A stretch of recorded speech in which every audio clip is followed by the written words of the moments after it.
Hello friend, welcome to MS cooking. তো আজকে একদম বানাবো নতুন স্বাদের একটা টিফিন রেসিপি। আপনারা এটা ব্রেকফাস্টে কিন্তু করে খেতে পারবেন। তো দেখে নেওয়া যাক আজকের রেসিপিটি। তো এখানে প্রথমে আমি তেল নিয়েছি আর সাদা তেল নিয়েছি। এখানে দিয়ে দিয়েছি মৌরি, ফোড়ন আর আদা বাটা একটু দিয়েছি। তো একদম একটা ইউনিক রান্না, আপনারা চেষ্টা দেখুন, অবশ্যই ভালো লাগবে। আর আপনারাও টিফিনে এরকম রেসিপি বানিয়ে খেতে পারবেন। তো এখানে ফোড়নটাকে বেশ ভালোভাবে ভাজতে হবে। তারপর এখানে কিছু কাঁচা লঙ্কা ছোট ছোট করে কেটে দিয়ে দিতে হবে। দিয়ে আমি তার মধ্যে ছাতু দিয়ে দেবো কিছুটা পরিমাণ। ছাতুটাকে দিয়ে ভালোভাবে কিন্তু একই সঙ্গে মিলিয়ে নেব সমস্ত উপকরণগুলোকে। এই রেসিপিটি কিন্তু বাচ্চা বড় সবাই কিন্তু খুবই পছন্দ করে খাবে, আর দারুণ একটা রেসিপি। তো তৈরি হয়ে গেছে, মোটামুটি সব কিছু মেলানো একেবারে কমপ্লিট হয়ে গেছে। আর ঠিক এরকমই দেখতে হয়ে যাবে। আর এর মধ্যে একদম লাস্ট একটু চিনি মিশিয়ে নেব, আর একটু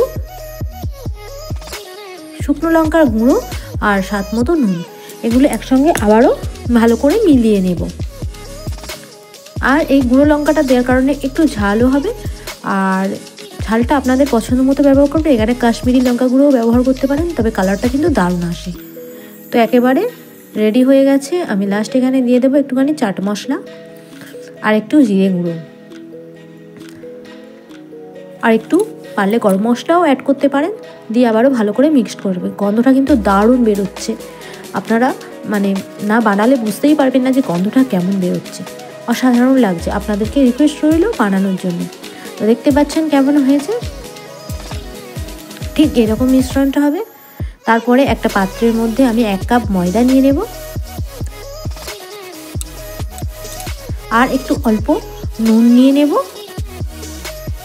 দিয়ে ভালো করে কিন্তু মিক্সড করে নেব নুন আর ময়দাটাকে।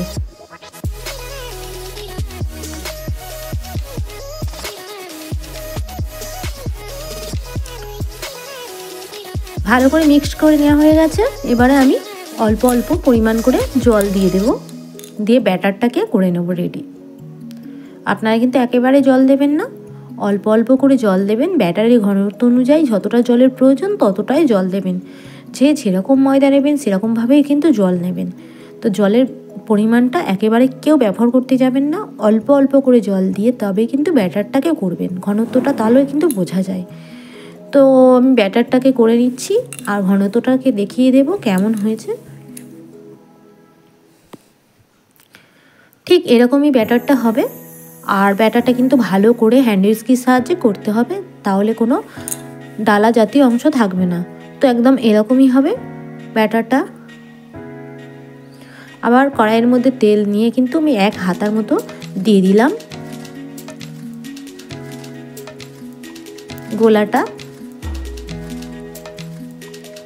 দিয়ে কিন্তু এটা ঢেকেও দিতে পারেন, আর ঢাকনা না দিয়েও ঠিক এরকম একটা ব্যাপার চলে আসবে। তো তারপরে আমি যে মিশ্রণটাকে ছাতুর মিশ্রণটা তৈরি করেছিলাম সেই ছাতুর মিশ্রণটাকে দিয়ে দেবো। আর এটা দিয়ে কিন্তু দুর্দান্ত স্বাদ হবে এই পরোটাটা বানিয়ে খেলে। আপনারা দেখতেই পারবেন যে অসাধারণ লাগবে, একটা ইউনিক রান্না হলো।